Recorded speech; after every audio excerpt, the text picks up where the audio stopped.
নমস্কার বন্ধুরা, জয়ীর সংসারের একটি নতুন ব্লগে তোমাদের স্বাগতম। আশা করি তোমরা ভালো আছো, আমিও ভালো আছি। এখন সকালবেলা ঠাকুর ঘরের পুজো করে সোজা চলে এসেছি রান্নাঘরে। প্রথমেই ভেজে নিচ্ছি লাল শাক ভাজা, বাদাম দিয়ে পোস্ত দিয়ে এই ভাজাটা করব।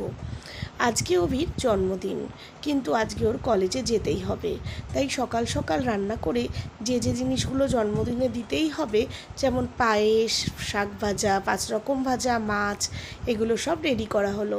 তবে মা পায়েসটা সকালবেলা উঠেই করে নিয়েছে, করে ঠাকুরের কাছে নিবেদন করে দিয়েছে।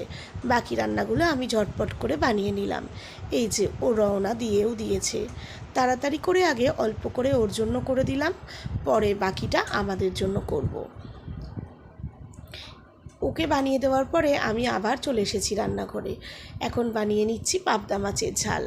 মাছগুলোকে একে একে ভেজে নিয়েছি। আজকে পাবদা মাছটা বানাবো সর্ষে আর পোস্ত দিয়ে। সাদা সর্ষে আর পোস্ত আর টমেটো ভালোভাবে মিক্সিতে গ্রাইন্ড করে নিয়েছি। তারপর তেলের মধ্যে তেলটা গরম হলে কালো জিরে আর কাঁচা লঙ্কা দিয়ে পেস্টটা দিয়ে নিয়েছি। তার মধ্যে গরম জল দিয়ে নিয়েছি আর পরিমাণ মতন হলুদ আর নুন।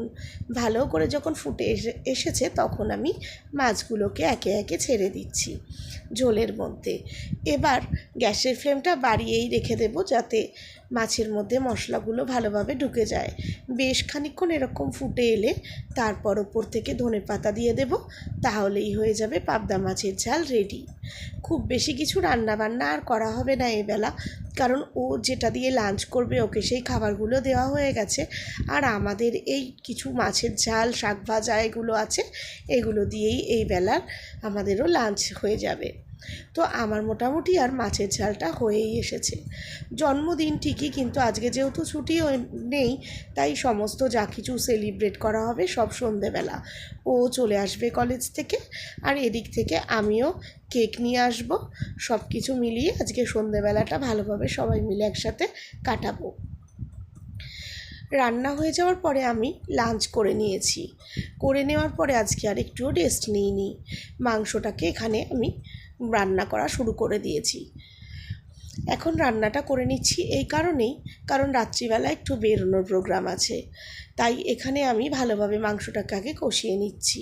পেঁয়াজ, রসুন, আদা, গোটা গরম মশলা, তেজপাতা সব কিছু দিয়ে নিয়ে তার মধ্যে মাংসটাকে দিয়েছি, আর সমস্ত ড্রাই স্পাইসেস দিয়ে দিয়েছি। জিরে গুঁড়ো, ধনে গুঁড়ো, হলুদ গুঁড়ো, পরিমাণ মতো নুন, আর তার সাথে যেটা অ্যাড করেছি সেটা হচ্ছে কালারের জন্য কাশ্মীরি লঙ্কা, লাল কাশ্মীরি লঙ্কা, আর তার সঙ্গে বেশ খানিকটা মিট মশলা।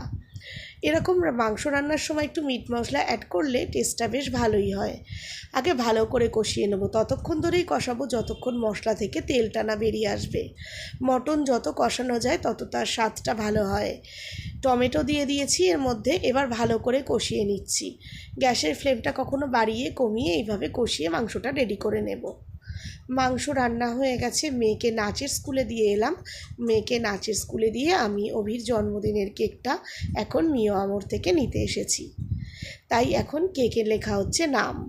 তো ওরা জিজ্ঞেস করলো কী নাম লিখবো, আমি বললাম যে মিমির পাপা লিখতে।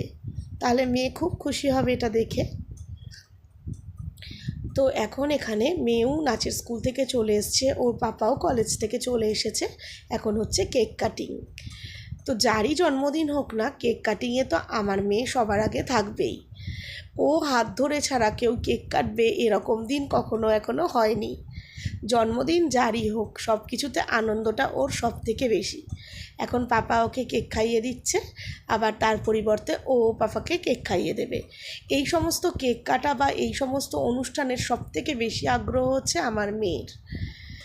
ও হওয়ার পর থেকেই আমাদের এই সেলিব্রেশনগুলো যেন আরও বেশি করে হয়। ও সবাইকে মনে করিয়ে দেয় যে কবে কার জন্মদিন, কবে কেক আনতে হবে, এই সমস্ত ব্যাপারগুলো। এখানে অভিকে কলেজের ছাত্ররাও অনেক কিছু গিফট করেছে, ওরাও অনেক কেক কাটিং করিয়েছে ওদের স্যারকে দিয়ে। তাই আজকের দিনটা অভির খুব ভালো কাটছে, খুব মজা করে আজকের দিনটাকেও উপভোগ করছে। বাবা আর মেয়ে মিলে কতগুলো আবার পিকচার তুলে নিল, সেইগুলোই আমি আবার দাঁড়িয়ে দাঁড়িয়ে তুলে দিলাম। এখন তো মেয়ের কিউরিয়াসিটির অন্ত নেই যে গিফটগুলো কী কী আছে সেগুলো দেখবে। যতক্ষণ ব্যাগে ছিল ততক্ষণ এই গিফটগুলো ওর পাপার থাকলেও এখন কিন্তু এই গিফটগুলোর সবথেকে বেশি অধিকারী হচ্ছে ও। তাই ও অনেকক্ষণ থেকেই রেডি এই গিফটগুলোকে খুলবে বলে। একটা করে খুলছে আর আমাদেরকে দেখাচ্ছে, আর আমরাও বসে আছি সেগুলো দেখব বলে।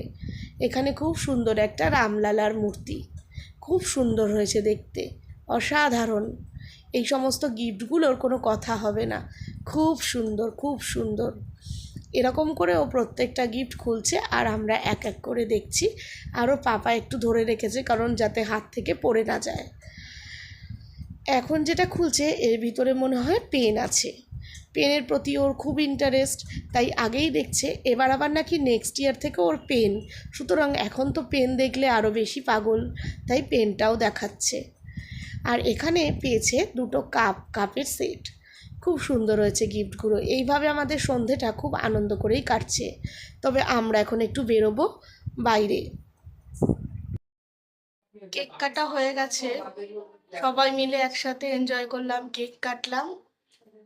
আর এখন আমি আর অভি একটু বেরোচ্ছি।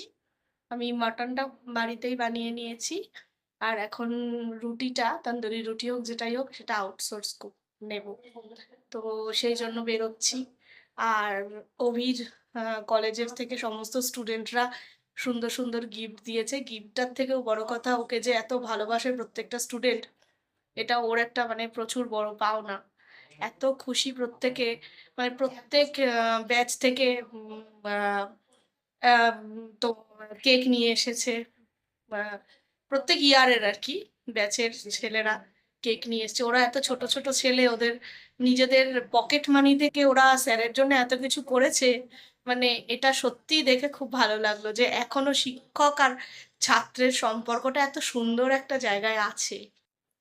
তো খুব খুশি হয়েছি, জিনিসের থেকেও বেশি খুশি হয়েছি যে ওকে এত ওরা ভালোবাসে। ওরা অনেক বড় হোক, এটাই ভগবানের কাছে প্রার্থনা করব। তো যাই, এখন বেরিয়ে ঘুরে আসি, এসে আবার কথা বলবো। রুটি অর্ডার দিয়ে আমরা এখানে বসেছি একটু ধাবাতে চা খেতে। এই সময় এরকম রাস্তার ধারে ধাবাতে বসে চা খেলে ভীষণ ভালো লাগে। আর কি সুন্দর বসন্তকালের একটা সুন্দর হাওয়া দিচ্ছে, আর তার সঙ্গে এরকম চারিদিক দিয়ে গাড়ি চলে যাচ্ছে আর আমরা বসে বসে চা খাচ্ছি। সত্যি এটা খুব সুন্দর একটা মুহূর্ত। আজকের দিনটা খুব ভালো কাটলো, সন্ধেটা তো আরও ভালো লাগলো। আজকের ভিডিওটা ভালো লাগলে একটা লাইক করো, যারা চ্যানেলটা সাবস্ক্রাইব করোনি সাবস্ক্রাইব করো। আর তোমরা ভালো থেকো, সুস্থ থেকো, সাবধানে থেকো। নতুন একটা ভিডিও নিয়ে আবার দেখা হবে।